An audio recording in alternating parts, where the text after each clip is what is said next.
Hello Year 10 and welcome to our last piece of reading for A Christmas Carol. Well done, we've made it to page 60. We just have to get to page 65. We can do this. 6 pages of reading. Let's go. Stave 5, the end of it. Yes! And the bedpost was his own. The bed was his own. The room was his own. Best and happiest of all, the time before him was his own to make amends in. I will live in the past, the present, and the future, Scrooge repeated as he scrambled out of bed. The spirits of all three shall strive within me. Oh, Jacob Marley, heavens! In the Christmas time be praised for this. I say on my knees, oh Jacob, on my knees. He was so fluttered and so glowing with his good intentions that his broken voice could scarcely answer to his call. He had been sobbing violently in his conflict with the spirit, and his face was wet with tears. "They are not torn down!" cried Scrooge, folding one of his bed curtains in his arms. "They are not torn down, rings and all. They are here. I am here. The shadows of things that would have been may be dispelled. They will be. I know they will." His hands were busy with his garments all this time, turning them inside out, putting them on upside down, tearing them, mislaying them, making them parties to every kind of extravagance. "I don't know what to do," cried Scrooge, laughing and crying in the same breath, and making a perfect lacoon of himself with his stockings. "I am as light as a feather. I am as happy as an angel. I am as merry as a schoolboy. I am as giddy as a drunken man. A Merry Christmas to everybody, a Happy New Year to all the world. Hello there! Whoop! Hello! Let's pause there. Okay, so we're going to look at this simile. I'm as light as a feather. So we've got a series of similes here, but comparing himself to a feather, he's comparing himself to something soft. I've put something soft. Okay, so contrasts with stone and flint from Stave 1. You've also got light. He's been unburdened. Maybe it's his worries from the Ghost of Christmas Yet to Come. Maybe it's money. Maybe he just has been unburdened caring about money. So it's a great quote. Now I've picked out the second simile, I'm as happy as an angel. I think that obviously the idea that you're an angel shows that he's now religious and following a Christian life. And this idea that, angels reside in heaven, Scrooge has redeemed himself and will be therefore allowed into heaven. So, let's ask ourselves, allowed into heaven? So it's a story of redemption, of making things right. Okay. He'd frisked into the sitting room and was now standing there perfectly winded. "There's the saucepan that the gruel was in," cried Scrooge, starting off again and going round the fireplace. "There's the door by which the ghost of Jacob Marley entered. There's the corner where the ghost of Christmas present sat. There's the window where I saw the wandering spirits. It's all right, it's all true, it all happened. Ha ha ha ha." Really, for a man who'd been so out of practice for so many years, it was a splendid laugh. A most illustrious laugh, the father of a long, long line of brilliant laughs. "I don't know what day of the month it is," said Scrooge. "I don't know how long I've been among the spirits. I don't know anything. I'm quite a baby. Never mind, I don't care. I'd rather be a baby. Hello! Whoop! Hello here!"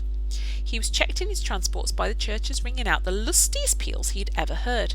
Clash, clang, hammer, ding-dong, bell, bell-dong-ding, hammer, clang, clash. Oh, glorious, glorious!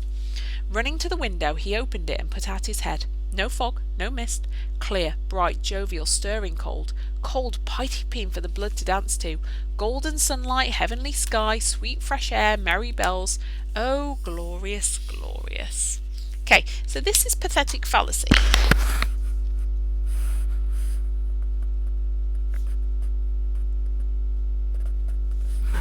And this contrasts with the cold and fog of Stave 1. So it's a structural point. Okay, so Dickens is using the structure of the novel to use the weather to emphasise Scrooge's change. "What's today?" cried Scrooge, calling downward to a boy in Sunday clothes, who perhaps had loitered in to look about him. "Eh?" returned the boy, with all his might of wonder. "What's today, my fine little fellow?" "I've just put a little in there," said Scrooge. "Today?" replied the boy. "Why, Christmas Day." "It's Christmas Day," said Scrooge to himself. "I haven't missed it. The spirits have done it all in one night. They can do anything they like. Of course they can. Of course they can. Hello, my fine fellow." "Hello," returned the boy. "Do you know the poulterers in the next street but one at the corner?" Scrooge inquired. "I should hope I did," replied the lad. "An intelligent boy," said Scrooge. "A remarkable boy. Do you know whether they've sold the prize turkey that was hanging up there? Not the little prize turkey, the big one." "What? The one as big as me?" returned the boy. "What a delightful boy," said Scrooge. "It is a pleasure to talk to him." "Yes, my buck." "It's hanging there now," replied the boy. "Is it?" said Scrooge. "Go and buy it." "Walker!" exclaimed the boy.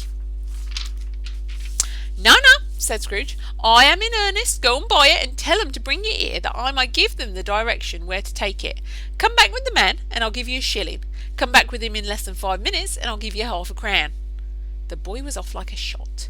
He must have had a steady hand at a trigger who could have got a shot off at half so fast. "I'll send it to Bob Cratchit's," whispered Scrooge, rubbing his hands and splitting with a laugh. "He shan't know who sends it. It's twice the size of Tiny Tim. Joe Miller never made such a joke as sending it to Bob's will be." The hand in which he wrote the address was not a steady one, but write it he did somehow, and went downstairs to open the street door, ready for the coming of the poulterer's man. As he stood there waiting his arrival, the knocker caught his eye. "I shall love it as long as I live," cried Scrooge, patting it with his hand. "I scarcely ever looked at it before. What an honest expression it has in his face. It's a wonderful knocker. Here's the turkey. Hello! How are you? Merry Christmas." It was a turkey. He never could have stood upon his legs, that bird. He would have snapped 'em short off in a minute, like the sticks of sealing wax. "Why, it's impossible to carry that to Camden Town," said Scrooge. "You must have a cab." The chuckle with which he said this, and the chuckle with which he paid for the turkey, and the chuckle with which he paid for the cab, and the chuckle with which he recompensed the boy, were only to be exceeded by the chuckle with which he sat down breathless in his chair again, and chuckled till he cried. Shaving was not an easy task, for his hand continued to shake very much, and shaving requires attention, even when you don't dance while you're at it. But if he had cut the end of his nose off, he would have put a piece of sticking plaster over it, and been quite satisfied. He dressed himself all in his best, and at last got out into the streets. The people were by this time pouring forth, as he had seen him with the ghost of Christmas present, and walking with his hands behind him, Scrooge regarded everyone with a delighted smile. He looked so irresistibly pleasant, in a word, that 3 or 4 good-humoured fellows said, "Good morning, sir, Merry Christmas to you." And Scrooge said often afterwards that of all the blithe sounds he'd ever heard, those were the blithest to his ears. He had not gone far, when coming on towards him, he beheld the portly gentleman who had walked into his counting house the day before, and said, "Scrooge and Marley's, I believe." It sent a pang across his heart to think how this old gentleman would look upon him when they met, but he knew what path lay straight before him, and he took it. "My dear sir," said Scrooge, quickening his pace, and taking the old gentleman by both his hands, "how do you do? I hope you succeeded yesterday. It was very kind of you, and Merry Christmas to you, sir." "Mr. Scrooge?" "Yes," said Scrooge, "that is my name, and I fear it may not be pleasant to you. Allow me to ask your pardon, and you will have the goodness," here Scrooge whispered in his ear. Psst, psst, psst, psst. "Lord bless me!" cried the gentleman, as if his breath were taken away. "My dear Mr. Scrooge, are you serious?" "If you please," said Scrooge, "not a farthing less. A great many back payments are included in it, I assure you. Will you do me that favour?" "My dear sir," said the other, shaking hands with him, "I don't know what to say to such a munificent—" "Don't say anything, please," retorted Scrooge. "Come and see me. Will you come and see me?" "I will," cried the old gentleman, and it was clear that he meant to do it.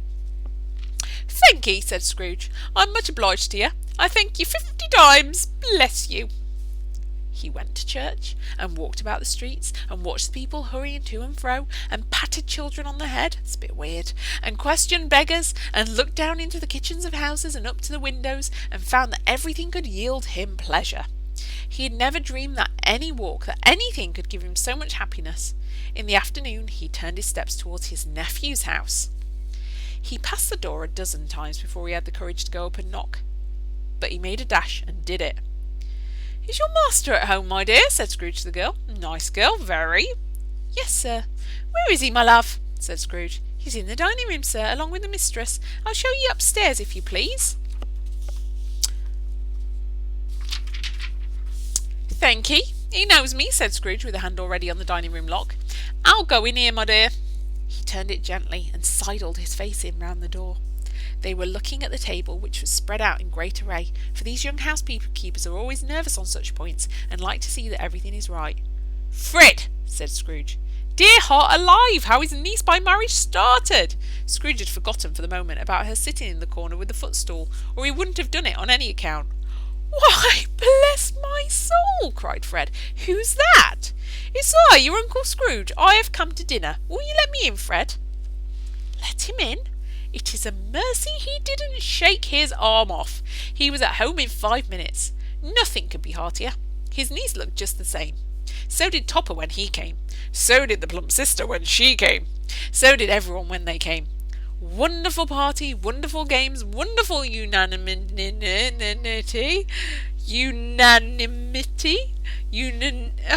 Can't deal with that word, guys. Unanimity. Wonderful happiness. Okay. So obviously we've got the whole phrase. Now this is the section you're going to turn into a flashcard. So we've got repetition to emphasize joy, because everything was wonderful. Joy. Yeah. That's all we need, really. But games. Who would have thought in Stave 1 that Scrooge would be playing games? But he was early at the office next morning. Oh, he was early there. If he could only be there first and catch Bob Cratchit coming late. That was the thing he set his heart upon. And he did it. Yes, he did. The clock struck 9. No Bob. 1:15. No Bob. He was a full 18 minutes and a half behind his time. Scrooge sat with his door wide open that he might see him come into the tank. His hat was off before he opened the door, his comforter too. He was on his stool in a jiffy, driving away with his pen as if he were trying to overtake 9 o'clock. "Hello," growled Scrooge in his accustomed voice, as near as he could feign it. "What do you mean by coming in here at this time of day?" "I'm very sorry, sir," said Bob. "I'm behind my time." "You are?" repeated Scrooge. "Yes, I think you are. Step this way, sir, if you please." "It's only once a year, sir," pleaded Bob, appearing from the tank. "It shall not be repeated. I was making more rather merry yesterday, sir." "Now, I'll tell you what, my friend," said Scrooge. "I'm not going to stand this sort of thing any longer. And therefore," he continued, leaping from his stool and giving Bob such a dig in the waistcoat that he staggered back into the tank again, "and therefore I am about to raise your salary." Bob trembled and got a little nearer to the ruler. He had a momentary idea of knocking Scrooge down with it, holding him and calling the people in the court for help and a straight waistcoat.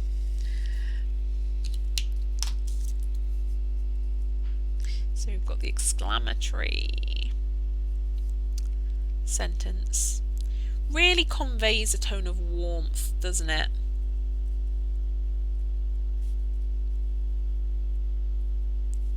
And we've still got the focus on money, so we've got this financial language, but it's used for good now.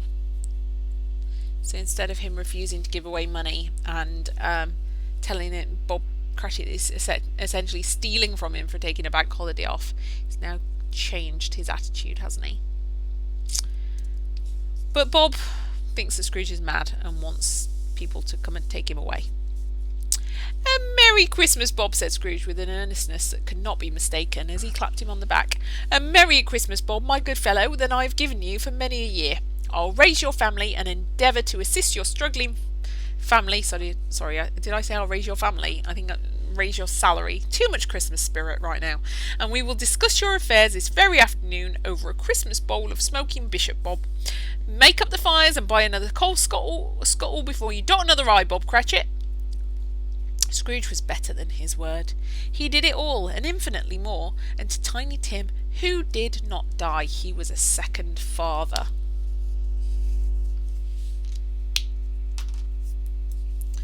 Okay, so father has connotations of protection, of love.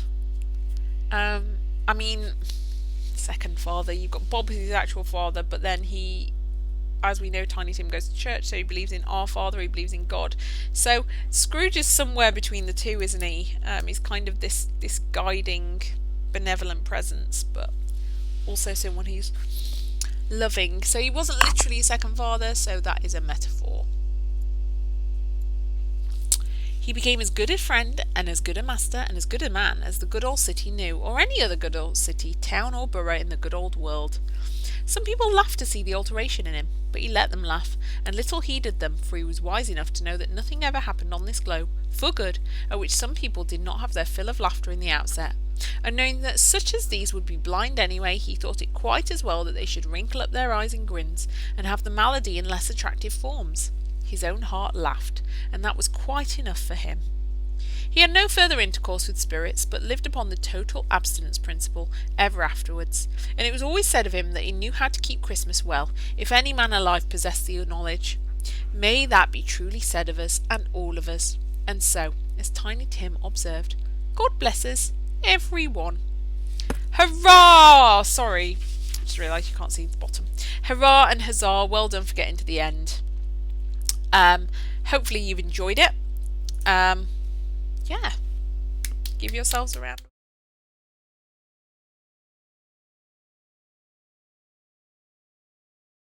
You're going to finish with our flashcards. I'll do the first one for you. So, I am as light as a feather is our quote. Let's start with the 5 W's. So where? It's from Stave 5. Scrooge at his window when he's looking out on Christmas morning. Who says it? Scrooge, about himself, obviously. What? So he's expressing his happiness.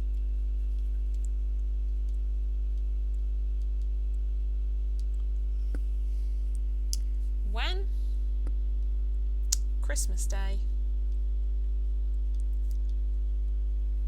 After the ghosts.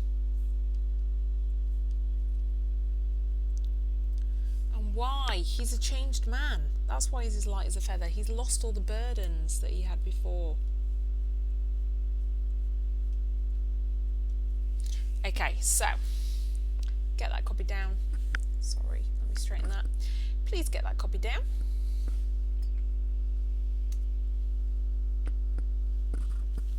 Okay. Let's turn over. So I'm as light as a feather. So start with our zoom. Light. So lost burden of, I think that word avarice that we looked at. He's lost the burden of his avarice, his greed. I think the simile.